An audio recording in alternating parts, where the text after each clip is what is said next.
欢迎回到节目现场。我们持续来关心到的就是川普跟习近平哦，两人在周五的时候要通话，说是在周五的晚间，这个台湾时间9点的时候会进行通话。好，我们来看他们会讨论什么议题呢？当然，首先就是 TikTok 关税跟辉达都是重中之重。好，这是将近两人自6月以来的首次通话，算是今年的第3度。好，那是川普上任之后的第2次。好，那在1月份的时候，当时川普还没上任的时候，两人也通过1次话，所以这是今年的第3度。好，如果顺利的话，可能会促成川习第2任期到现在首场面对面举行的川习会，大家都很关心这件事情。好，彭博也说，现在川习预定呢将讨论本周的一个框架协议，就是把 TikTok 美国业务的控制权从中国母公司字节跳动移转给美国投资者组成的财团。好，那川普跟英向的记者会其实也有在提到的是这个19号习近平要跟他的通话。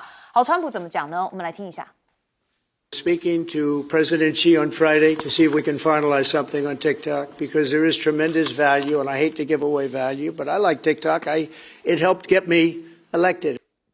好，他明明就在跟英向一起开记者会却一定要讲到跟习近平通话，可见他也算蛮骄傲，说你看吧，我现在终于可以跟他讲话了哈。好，那金融时报这边则是报道说，中国国家市场监督管理总局也已经决定要撤销调查，但 Google 尚未通到一个正式的通知，所以拒绝发表评论。但现在呢，北京方面似乎战略也开始转变，要把监管的重点转向的是辉达所以向华府释放的是一个比较灵活的讯号。所以讲到辉达，我们要看到辉达现在在战略上面又有新的布局他现在说要宣布1500亿收购 Intel 的股份要合组成一个美国队的开发晶片。好，那辉达就像曾经的这个竞争对手 Intel 宣布要投资50亿的美元，全力的来支持这家陷入困境的美国晶片代工厂。那虽然没有给这 Intel 最关键的代工订单，但是双方计划是要联合开发用于 PC 跟数据中心的晶片。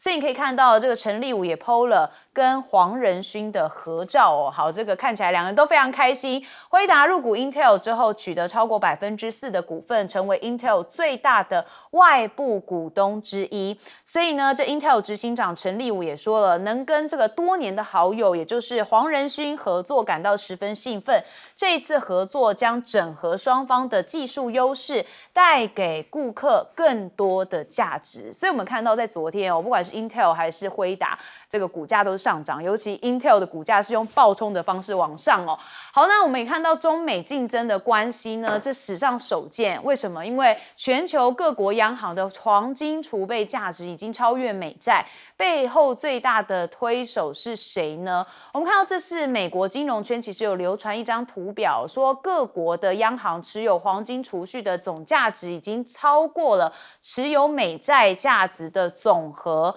那这是不是预告着这个布雷顿森林体系的全球金融体系要发生转变呢？因为这体系原本就是以一个美元为中心的国际货币制度，那它的核心运作是美元跟黄金挂钩，那其他国家货币就只是跟美元保持一个固定汇率，然后设立一个国际货币基金跟世界银行来维持体系的稳定。但问题就是现在转变的原因就在说，美国在7月份这个资本净流入的21亿之外，中国现在减持美国的国债达到了257亿元因为美国的这个债务美债呢，第2大持有国就是中国，但是中国现在持续的在抛售它的这个美债。那现在大家就很好奇说，这葫芦里卖什么药呢？彭博认为中国央行正在制定一个计划，要放宽黄金的进口限制那人民币对美元升值是要购买黄金创造一个良机，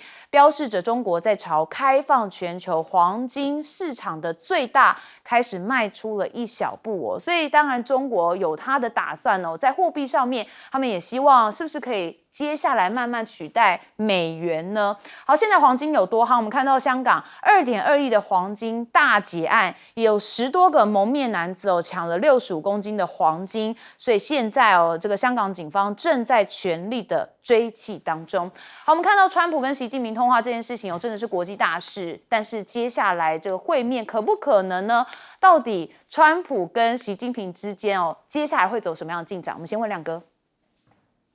我这个事情是彭博先写的啦，到现在没有正式的回应啊。坦白讲，《金融时报》说川普大概在10月下旬会访问中国，中国大陆也没有任何回应啊。所以我不知道这要讨论什么，因为习近平不可能跟川普谈 TikTok 啦，这么低阶的问题，而且川普都已经宣布延后3个月了。这个事情已经解决了，没什么好急的。你怎么可能细节叫2个人去谈呢？说要持股多少，什么数据怎么传，怎么可能嘛？这不知所云啊！而且这个时候刚好是什么时候？是中国、美国在吵台湾地位未定。没错，你去看外交部多凶，中国外交部，这个远比 TikTok 重要啊！而且 TikTok 事实上坦白讲，对中国来讲根本就是一个不重要的议题。字节跳动已经在新加坡上市了，它又不是中国的公司，它是新加坡的公司。中国在意的只有2点，就是技术转让要经过政府同意，那第二，不能要尊重公司的意愿，就这样而已啊。所以这根本不是什么重大的问题啊，论重要性啊，远低于半导体。所以我是觉得这个新闻炒得过头了啦，那完全就是川普自己在炒啊，就这样啊。我现在没有听到任何讯息说2个人要谈什么，因为马德里会谈没有进展啊，而且快破裂了，只有 TikTok 而已啊，其他双方谈了6个小时，没有进展啊。那反而你听到了类比晶片被反倾销调查，然后辉达反垄断调查，不是吗？然后美国一直放消息了，说美国要谈波音跟大豆，中国大陆一点都没有兴趣啊。谁说谁要跟你谈波音跟大豆？没有啊。这个东西一定要到最后真的有交易，那才会需要2个人来谈，而且不是2个人谈，2个人表示宣布成果嘛，就这样而已啊。所以坦白讲，这种新闻，而且我跟你讲啊，一天到晚在放这种新闻的，不是《金融时报》就彭博，2个人都是跟股票有关的报纸。我讲白了就是这样，就是这样啊，不然就是路透社。你去看《华盛顿邮报》《纽约时报》，会不会这样随便放消息？很少啦。好，我们接下来问教授。TikTok 这个字节跳动问题，我觉得从川普第1任的时候就烧到现在，而且烧这么久。他讲非卖即撤嘛，他是常讲的嘛。那 TikTok 一开始的时候，我们讲那个川普一直觉得你要卖掉，然后那时候就很多白手套。我一开始有 Intel， 对，后来是那个 Oracle 大老板是川普的死忠粉丝，也是他的大金主啊。对，那个时候是 Lindsey Graham 去帮他敲出 Oracle 这个名字出来的，后来也不了了之嘛，对不对？那我觉得 TikTok 这个东西，坦白讲，在川习会这个谈的问题，因为还有一个公司啊，它不是在跟2个领导人在谈一个公司的问题，我觉得也不太可能。而且目前关税的问题也好，刚才亮哥讲的这个台湾地位未定论的问题也好，这些问题没有解决，我觉得他们2个要见面，我觉得蛮困难的啊。坦白讲，习一直以来他耿耿于怀是他在川普第1任的时候，他吃了很大的亏啊，因为那时候川普跟习近平还在海湖庄园走在一起，他说好兄弟，对不对？没多久他就开始贸易战嘛，所以有很多分析家觉得这一次的这个关税问题，让习从个人层面到国家层面，他们都采取一个战略忍耐的态度，我不随便跟你见面啊，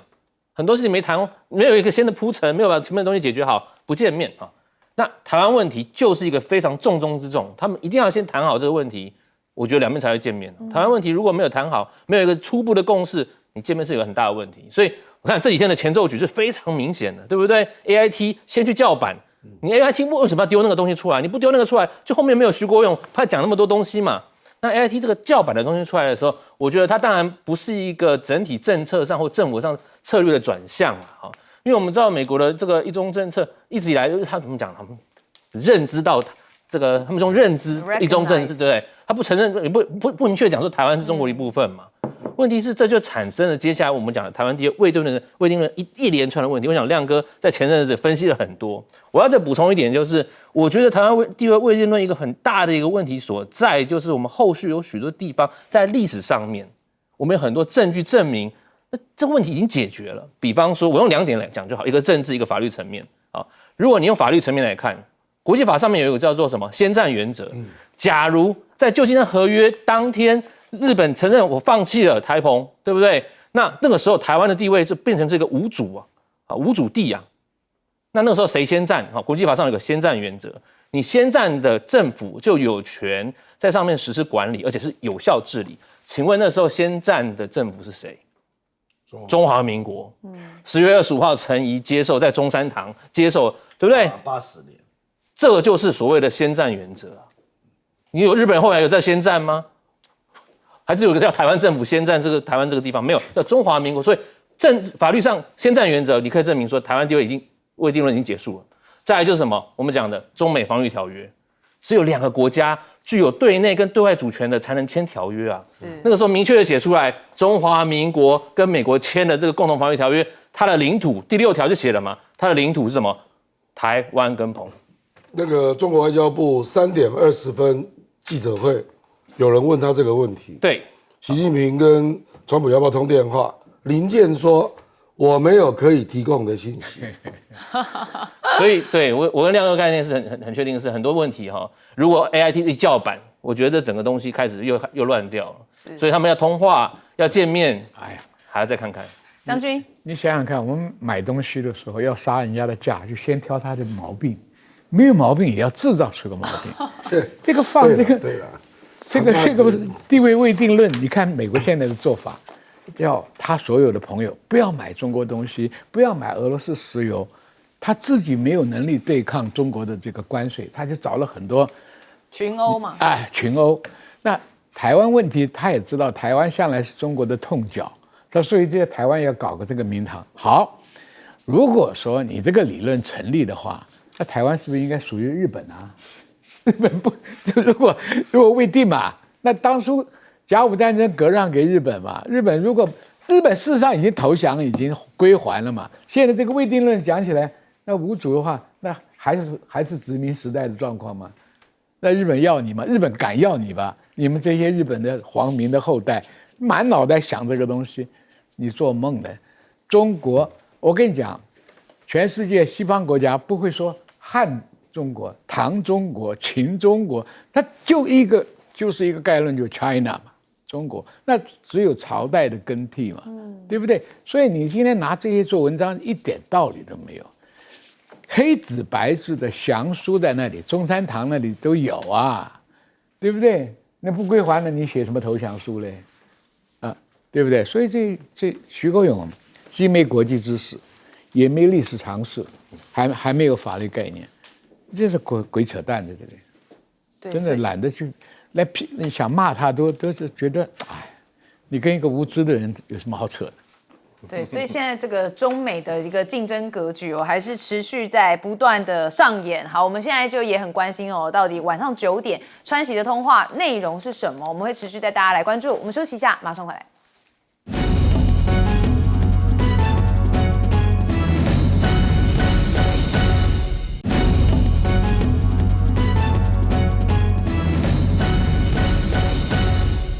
好，欢迎回到节目现场。我们持续要来谈论川普，因为川普现在跟中国大陆之间当然说要跟他通话，不过也在围堵中国嘛。我们看到他们做一些举动包含的先是看到美国的陆军直升机坠毁，引发了大火，机上有4名军人，现在是生死未卜的状况。而且美军舰载机在日本训练起降，结果引发当地的人不满认为有强烈的噪音，所以进行了抗议。好，刚刚一轮有讲到说，这个川普在围堵中国，我们从几个地方开始看起。从阿富汗的话现在就说这个中国大陆好像被川普要来监控而且就是监控中国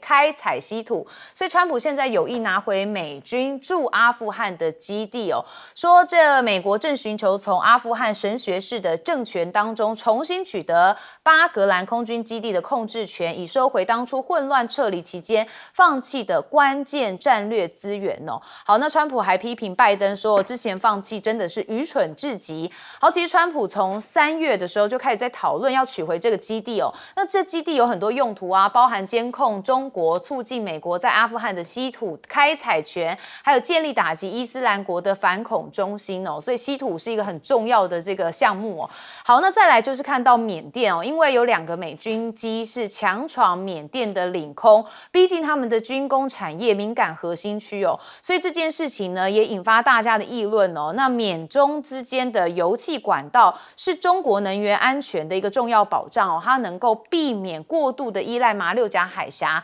所以一旦缅甸动荡加剧美国的西方势力就可以趁机的插手，将直接威胁中国的战略通道。好，但这部分这个让缅甸的领导人也是非常的不满。那我们再看到就是香山论坛嘛，他现在也是剑指美国嘛。好，这个董军呢，他最近在这个香山论坛上面，这说话比上一次更强硬了。我们听一下。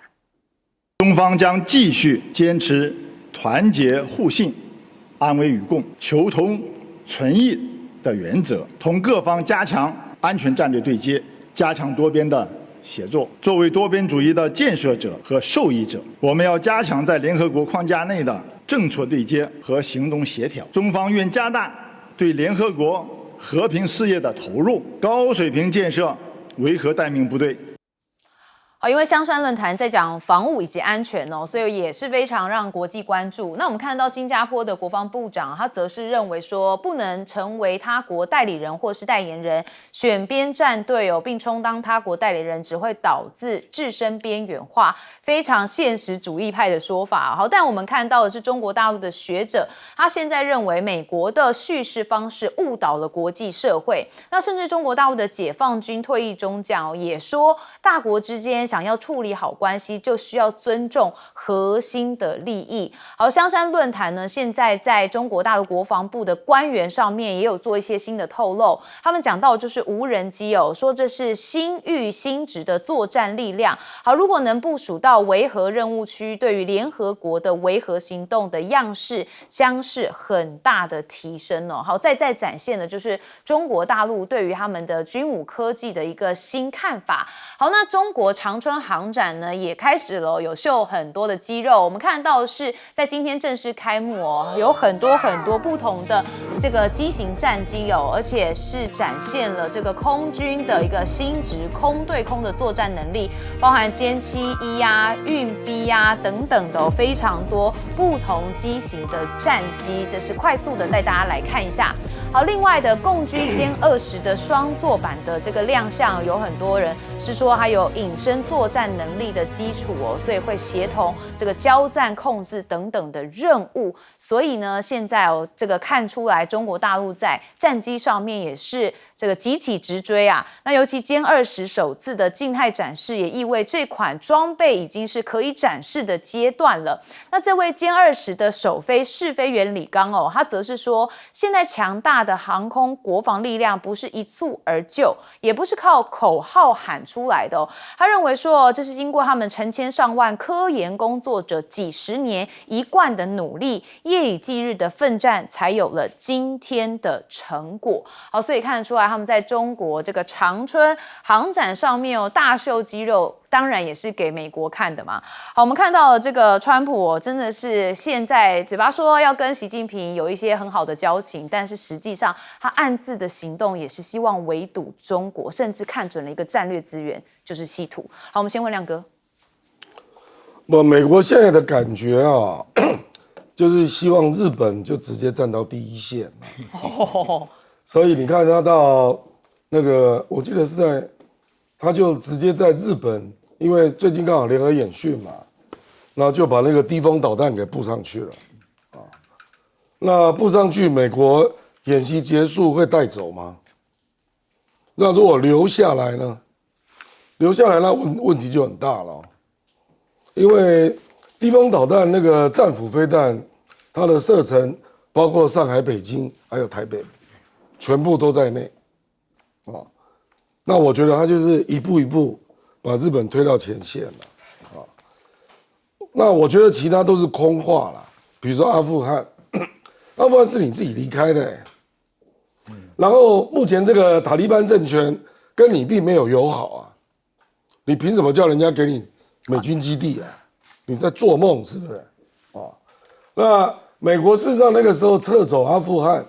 连巴基斯坦那个空军基地都关了。我不知道你现在怎么回去，请问你要从哪里飞进去阿富汗呢？所以这根本就是在做梦嘛！你要弄美军基地，不需要当地政权的同意，怎么可能呢？所以我说他有时候有的话不值得讨论啊，就不知道在讲什么嘛。我就不相信印度敢让你过去，以前都是从巴基斯坦过去的，那你难道叫印度让你飞过去吗？你如果真的要强制，那你就跟人家开战了，不是吗？所以不知道他在讲什么了。而且事实上，他最近公布的国防战略还是要聚焦在西半球，那东半球、西太平洋啊、欧洲啊、中东啊，美国是要撤出的，对，全部都自相矛盾。而且你美国西太平洋的战略利益、中东的战略利益远高于阿富汗啊，你哪有额外的军力去搞阿富汗啊？不知所云啊！我简单讲就是不知所云啊！反而你最重视的是跟中国的关系，然后你现在你的国务院、你的 AIT 在搞台湾地位未定，所以你说这样的美国，我只能够用4个字来形容嘛，就乱无章法，不知道他在干什么，就这样啊。我不相信你用台湾地位未定啊，你可以让从中国手上去得到筹码，你反而让中国根本不愿意跟你见面了。不知道谁想见谁啊？你以为中国想见你啊？所以我不知道他在玩什么了，不知道。而且台湾地位未定这个新闻非常的诡异啊，卢比奥怎么不讲？对。AIT 主任怎么不自己讲？国务院的官网也没看到，白宫也不讲话。所以感觉就是有人要炒这个议题嘛，很可能是深层政府。或者是共和党建制派都有可能啊。台湾可是说客真正的居民哦，有名有姓的没有一个人。你怎么有人这样搞政治呢？而且这个议题非常重要既然没有一个知名人士出来讲话，你 AIT 只是发言人啊，对不对？国务院是联合报用 email 去问的。我们也没有看到国务院出来开记者会啊，知名人士，所以不知道他在干嘛。好，所以看起来整个川普的战略他可能自己都是有这件事情他就做这件事情，有这件事情他就做这件事情，所以整个看起来全球都被他搞得一团乱哦。好，我们接下来继续问将军。要是看这个大态势很清楚，嘴巴里讲的跟心里想的不见得一样。他所有的承认都是我爱他，你看我跟川普多好，我跟普丁多好，我跟习近平多好。川普每一个人都跟他很好，但背后又拿刀子笑里藏刀的搞，所以谁敢跟你做朋友嘛？我讲习川会啊，根本可能性很低啊，因为关税已经炒到破局了，对不对？然后这个台湾未定论呢，其实是民进党叫了那么多年。拿出来啊！如果说 AIT 有个人背书，就大吵特吵，其实不行。第二个，我们看现实问题，我们就应该看东西是很现实。我很早以前讲，美国在西太平洋就是火力前推，兵力后撤。提丰为什么要留日本？提丰为什么要放菲律宾？提丰为什么要放在韩国？他把自己部队撤走，没有伤亡嘛，要打你们这些盟国的棋子去打。那日本也不是傻瓜啊，日本对提丰放来也不是很高兴的，没有增加日本的防卫能力，只增加了日本跟中国大陆的挑衅能力，所以惹了很多事啊。俄国跟中国的舰队在日本全身做马杀鸡啊，跑来跑去啊，日本就感觉到很恐惧啊。所以你说，老希望盟国替你打仗的愿望，没有哪个傻瓜会做的。你看，这个俄乌战场，交给欧盟啊，欧盟你自己提高军费，你去解决啊，你不提高的话，我把3万从德国撤个3万人回来，我看你怎么办。所以他都是拿威吓、恐吓、勒索。我讲难听点，川普跟美国所有的国安单位认定只有一个敌人，就是中国，唯一的竞争者，他一切想尽办法，所以先从经济去打。军力啊，这2个国家不可能发生陆军作战的，顶多海空了，海空搞一搞。那海空搞一搞就靠航母，那中国偏偏弄了好几把快刀，东风了、鹰击了，就把你这只手斩断，你敢进来吗？在过了太平洋中线以后，你就有灭顶的危险。所以这个问题啊，我们看见招破招，看他兵力部署，跟他嘴巴政治讲政客的话，我向来打个折扣听听，甚至于根本就不听，因为你的行动暴露你的企图嘛，对不对？你有加强你的实力吗？像阿富汗，那真是一个梦话，因为他现在很后悔，因为阿富汗丢掉以后，阿富汗是亚洲跟欧洲的一个交通枢纽，历来历史上的欧亚的战争都经过这里，亚历山大也从这边过来，中国冲岭的战争也打到那里，所以这个问题只是这样后悔，想回来，但是回不来。你在那里搞个空军基地，也是被打的单位，你毕竟不是一个大型的军事的一个重要问题，所以我看哈，美国很多小动作很多，但是掩饰不了他真正的企图，所以关键的一战是中美的关税作战。我们细心看好了，中国大陆会把台湾问题不列为重要的问题吗？不可能嘛。那对美国来讲，台湾是他必要的利益吗？也不是嘛。台湾只有被他吃干抹净，榨完最后一滴血，再便宜的卖给中国大陆。你看好了，这个结局我早就跟你讲过了。好，我们接下来问的是教授。香山论坛我刚好办在这个阅兵之后。如果我们说阅兵是一场这个很盛大的派对哈，那香山论坛应该是各个国家坐下来好好的谈一谈。那西方观察家说，其实他们就是坐下来各言而至，没有什么特殊的这个意义在里面哈。所以他们说这个美国这次去的成绩很低。这一次美国派遣的是驻华的国防武官、空军武官还有副武官。美国国内的国防部没有派任何人去啊，是过去成绩最低的时候。去年呢，还有派这个国防部主管中国、台湾跟蒙古的这个副助理部长蔡斯Michael Chase 去。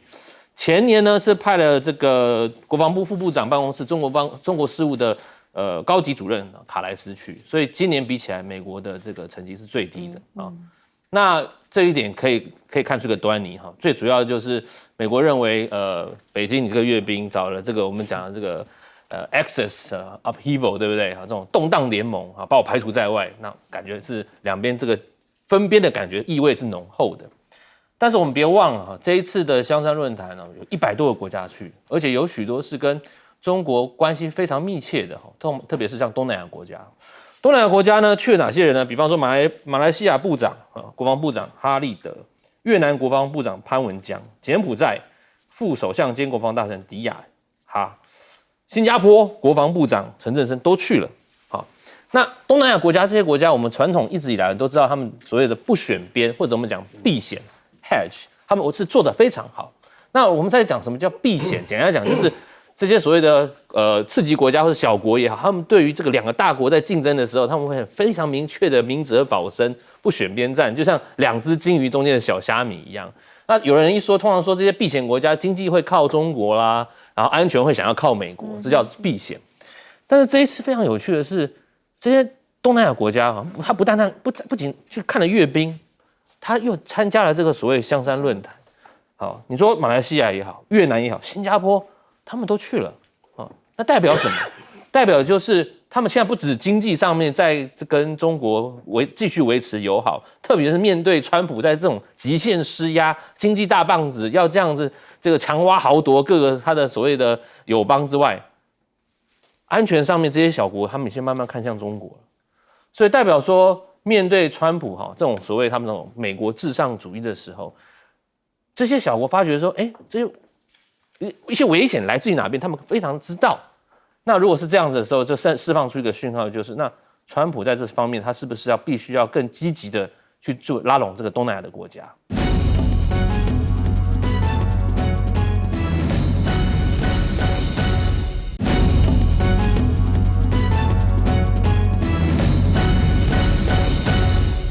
带你追查事件真相，掌握政局的变化。观众朋友，你好，欢迎加入今天的新闻大白话，我是主持人谭一伦。好，节目一开始，我们先来介绍今天的特别来宾。首先是退役中将帅化明，主持人好，各位观众大家好。耶鲁政治学博士郭正亮，大家平安。以及政大外交系教授吴崇涵。议论好，大家好。好，观众朋友都很关心我们现在台湾的出生率这答案真的是生不如死，也就是出生率现在已经远远低于死亡率啊，所以政院呢现在又通过了10万的补助，说有这个好运3方案希望能力拼新生儿止跌。好，但是问题呢，我们先看到的是正传媒的民调发现说，赖总统的施政满意度其实在年轻族群当中都是非常低的，不满意都很高大概是5-6成左右。好，这调查时间就很近，在15号跟16号之间。好，所以生一胎补助10万块这件事情其实网络讨论非常的踊跃。为什么呢？它不是真的给你10万块它是从你的生育给付提高到10万块。所以像一轮如果是生孩子的话，我大概只能多拿8600元，所以这个感觉差很多，不是真的10万块。所以网友就不买单嘛，就说给生育补助不如是打房，真的是装睡的叫不醒。甚至还有说政府负责养到18岁，每月领免费的奶粉尿布，看医生不用钱，不需要补习就能直升建中北医，而且学杂费全免。那时候我在考虑多生几个还有网友说补助有什么用，生了之后食衣住行教育费搞不得你不牺牲一些休闲的娱乐支出好，确实我们看到了这个政府一直在努力的希望拼出生率，所以就是用撒钱的方式。好，蔡政府期间到现在育儿津贴确实有增加，但是生育率却是不断的下滑。好，从8月1号开始，我自己有拿到这育儿津贴的加码，从第一胎3500块钱，现在提高到5000元。好，不小补，但是问题是会想生的小孩的妈妈或者是爸爸不会因为这个提高到5000元就生孩子好，最重要还是因为现在这个生活非常的辛苦啊。好，台湾的出生率大家知道是全球的最低，也就是我们第一名是倒数第一名那出生率低主要原因当然包含了是这个台湾经济好，但问题是只有少数人好嘛。然后还有呢就是高房价觉得养不起，高物价也觉得负担不起，还有很多人还在低薪资的部分以及如果有战争出现，生育率也会相当的低。好，那我们讲完了内政之后，其实现在也要看到的是两岸关系。为什么呢？因为接下来双城论坛讲万安要到对岸去了。好，那但是陆委会现在说这个是不能接触到两岸观光的议题我们看到陆委会副主委梁文杰是向台北市政府提出了4个提醒，说其实在这个交流活动当中要具征市政交流，而且不能涉及到中央权责。他就举例说像是两岸观光，而且不能参加中共的80周年等统战活动。好，那大家就追问说，那蒋万安到底可不可以表达希望中国大陆团来台湾呢？梁文杰就直接讲他说台湾每个县市当然都希望大陆的游客可以多到自己的县市来旅游，他说这当然可以，但是如果就两岸观光、陆客来台，或是台湾团体到大陆等等种种事项，还是留给中央，他认为这是中央的职权。哇，我自己觉得是管蛮宽的啦。好，那赖政府呢不放弃对抗社论认为两岸接下来紧绷是更加难解，那当然就是积极抢回两岸话语权的我方话语权，进而可以消弭冲突、降低敌意吗？但现在看起来，赖总统都是嘴巴上说愿意改善两岸关系，但是又坚持比较对立的立场，这就是很大的问题所在。好，那我们再看到是跟美国之间的关系现在台湾呢又再送美国大礼了，说是已经签下了3000多亿的大单而且是要承诺未来4年买美国的农产品，包含像是黄豆、玉米、小麦、牛肉等等的，比过去增加25%。好 ，PTT 的网友其实就有讨论说，其实中国今年进口美国的大豆订单是0，都转向了像是南美洲等国家，所以川普很着急嘛，怕农民压力很大所以没有人会要这个再屈就他，所以急着要找盘子，就是找台湾来进行勒索。好，这件事情网络上讨论也是非常的多，所以现在又有年轻的网友做了2创影片，我们来看一下。法币上市的关税条件，我们还能再谈一下吗？这事我都听您的。那要看看你的诚意了。好的，你上次的条件还不过哦。要不我再花3000亿台币买您4年的农产品，就当交个朋友嘛。这是我全部的积蓄了，不然真的要卖倒您。还行，还剩1条内裤。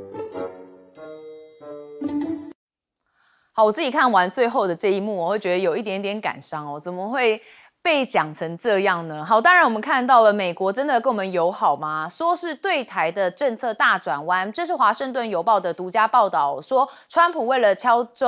定美中之间的贸易协定，而且促成跟习近平的峰会，所以在今年夏天原本是有一个4亿美元的对台军援，后来是喊卡那白宫是说这个还没有最终的定案，但是共和党的议员呢，他则是说川普清楚台湾的重要性，那美中通话也可能会谈到的是台湾问题那这个部分当然通话也可能是为10月底的川习会来进行铺路。好，我们首先看到就是这个赖政府希望能够拼出生率但是民众看到真的是看得到吃不到，觉得反而更不喜欢。好，亮哥，把这个出生率现在全世界最低的就是韩国了韩国大概只有0.75，我们台湾大概0.8多啦，0.87，全世界倒数第2所以当然是很严重这国安危机我大概上个礼拜看一个影片，就韩国的，他说到2070年韩国就没有人了，算到2070，如果是这种生育率0.75，韩国就没有人了，是就全部都替代掉了那可是接下来一定会面对一个问题嘛，就是你那个去养育老年人的年轻人就会不足嘛，那国家财政压力越来越大，那接下来政府要怎么要发展经济，你逻辑上都会出问题，所以他认为是韩国最大的国安危机你不觉得类似的调子台湾都适用吗？实际上我们现在的年轻人我们讲那个抚育的比例就已经越来越重了嘛。除非你开放大量的移民，日本现在就真的这样做日本事实上它的生育率大概还有1.2，我们是0.85日本是1.2我现在用的数字都是2023年的资料那日本大概到目前为止已经开放300多万的移民了，真的在日本得到那个公民权的那你去看台湾要落地成为公民有多困难？所以简单讲就是从蔡英文到现在，蔡英文自己都在高喊说那个生育率太低是国安危机嘛，可是到现在为止都没有拿出真正有效的方法对不对？比如说我们主持人一轮刚生小孩，所以你特别了解就这个10万就虚的对，生育补助，其实你现在的生育补助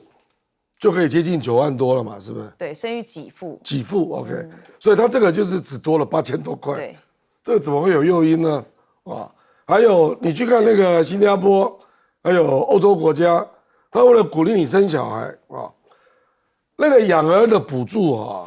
绝对不可能只有2年呐、不可能啊！因为现在呢，尤其这个亚洲国家，我讲白了啊，我们台湾跟韩国几乎都是夫妻同时上班呐、几乎嘛，这个，然后那个竞争压力又很大，对不对？上班节奏又紧凑，你确定能5点半下班吗？几乎不可能嘛。所以又有那个安亲班，一拖就拖到7点多，对不对？回家忙一阵子，大概要准备睡觉，要上班了。所以实际的生活的压力就是很大啊。所以你如果不拿出更多的钱来这方面来提供诱因啊，你不要说连结婚都懒了，更不要讲生小孩，对不对？结婚也要考虑到，你如果是住在台北，还要看你是不是台北人。因为我事实上现在越来越接触更多年轻朋友，只要父母不是住在台北的，生活压力都非常非常的大啊，因为他还有租房的问题啊，除非你家里本来就有点钱啊。我认识还有很多人实际上还要合用一个厨房，就是因为太贵了啊，没有办法把握自己有一个厨房可用，所以我觉得台湾这方面的问题真的是非常严重啦。所以那他如果只提出生1胎补助10万，那就表示赖清德政府完全没有金融状况。好，我个人感觉是不管是官员还是制定政策的人，可能都是男性或者是年纪稍大一点点，他完全不知道现代人在想什么，这才是问题的所在。对，将军，我们接触到的现实环境里面，很多年轻的男生女生不愿意结婚。因为他没有办法面对将来结婚生小孩的负担，所以你给那个生育补助费，那顶多是1、2年的事情啊。那现在问题就是说，我在美国看到，我跟美国军官的营房住一起，都是先生一个人上班，他老婆可以生，所以他可以生个4个、5个小孩，很普遍。自己带。在台湾现在你房租这么贵，刚刚郑亮讲的，现在小孩子一直考虑到房租津贴就把我薪水就吃掉1半。双薪工作，小孩没人照顾，所以这个问题基本问题，你薪酬不提高，不能说有一个人养家，一个人照顾家庭的话，这不可能。像我们这辈老 Coco 啊，我的同学里面朋友很多，儿女结婚了打死不生，那父母啊，真是声泪俱下的劝，因为中国人有传宗接代的观念嘛，他们为什么不生？他们还有夫妻2个都还有些职业，他不愿意牺牲掉，说我的生命的享受的过程，牺牲一切就为了这个。因为现在的年轻人真的很可怜，上面老的又不肯走，越活越长寿，对不对？那小的2头顾，我就想到日本有一个电影叫做《游山解考》，那个什么讲什么东西啊？就是说村子里面粮食不够吃了，把老人送到山上，你饿死算了，非常极端的。那是真的哦，那是真的有这个事啊，所以这个问题各位想一想，政府根本上不去求解决房贷的问题、薪资不提高的问题、就业不是很好的问题，这个3个问题不解决，年轻人面对的小孩的生活费、教育费、补习费，对不对？他没有办法，上有老下有小，他根本负担不了。所以你看，结婚率降低，生育率更降低。明明夫妻结了婚几年都不生小孩，为什么？他知道他负担不起，他也不愿意。所以今天台湾出现了啃老族的，因为台北很多啊，小孩在台北买栋房子，没有2、3千万不要谈啊，他哪里去搞这个东西？所以跟父母住的很多，啊，养了一批躺平族，就是不生。所以这个生育率怎么会提高？你现在刚刚主持人讲了，根据他的生育经验，只提高了5000块还是8000块？8000块。8000块能干什么？今天的8000块干什么？你到 Costco 去买1个礼拜的食物，大概就超过8000块。所以这个东西很简单的算术问题，在那里做这个玩那个虚假的数字问题没有意义了。8000又不是增加10万块，是原有的生育补助费里面加那个8000块，能产生什么效率？所以这个问题要看结婚的比例高不高。第二个，生小孩的比例高不好，薪资能不能提高？如果说薪资一个人的收入能够养家的话，生育率绝对会提高。为什么？有人照顾嘛。现在照顾小孩花多少钱？育婴费、补习费这些费通通加起来的话，他的薪水都不够。现在夫妻2个人一起就业啊，养一个家都是很勉强。好，我真的是点头如捣蒜啊，就是这种感觉。好，但是问题是我们刚刚也看到说，这个台湾跟美国之间农产品的部分，教授。那台湾跟美国买农产品这个历史由来已久了啦。对啊，我们买很多这些五谷杂粮的也非常多，但是最重要的是，我们买了这些农产品之后，我们可以获得多少真正的帮助？那这个就反映在我们军援上面。这个军援问题，我觉得蛮吊诡的哈，就是在这一连串的，包括赖清德要出访被打枪，然后呢，我们在这关税上面又吃瘪，是好到目前我们讲的这个光复节的问题之后，哈，然后 AIT 讲了一些非常 provocative 的话，现在川普说就要冻结这个军援哈。那如果观众朋友还记得，我们其实在拜登时期，美国的军援这对我们非常慷慨，不管在2022年我们讲的国防授权法里面，120亿的军援，而且是这种用融资的方式。那当时的话，我们就非常欢欣鼓舞，因为美国要给我们钱买他们武器，很好啊。但是别忘了2023年的时候，那时候我们讲参议院的拨款法案被挡下来，那时候像 Lindsey Graham 南卡的参议员就说，那时候乌俄战争花太多钱了，我们必须要让这个钱花在刀口上，所以台湾能买，我们就不要融资。这种概念现在充分反映在川普政权上面。川普认为说，我们不要给你免费的这种送你武器啊，特别是总统提拨权，在拜登时期动了3次总统提拨权，给我们很多储存的武器，川普不要，他说你能买，请用钱买。所以这次军事援助，我们还在看这个后续的一些问题点，我觉得